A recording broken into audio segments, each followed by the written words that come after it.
Ce film-là, il parle carrément de l'imprévu et du Imprévu hasard. dans l'art. Pour moi, la scène de fin, qui est une des meilleures fins que j'ai vues au cinéma, elle résume tout ça. En fait, elle fait son exposition d'art et tout. Elle, on voit qu'elle est pas non plus hyper contente de ses œuvres. Ouais, Les gens, ils s'en foutent un peu.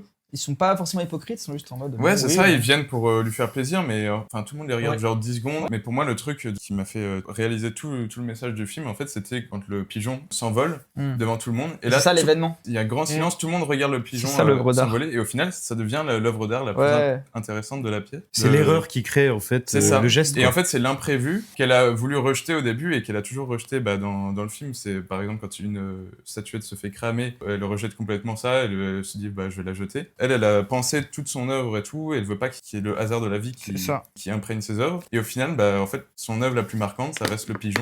Parce qu'il y a la vie qui est rentrée dans son œuvre. Elle comprend ça un peu à la fin. Parce que du coup, il y a aussi ce truc de transmission où sa pote Jo, c'est aussi une artiste, mais elle a beaucoup plus de succès, elle est beaucoup plus épanouie. C'est vrai. Et en Mais il a plus, raison, un truc demandant symbolique le que c'est elle qui lui Ouais. donne le pigeon, donc c'est elle qui lui donne accès au fait de pouvoir faire son Oui, œuvre c'est comme vrai. ça. ok. C'est vrai.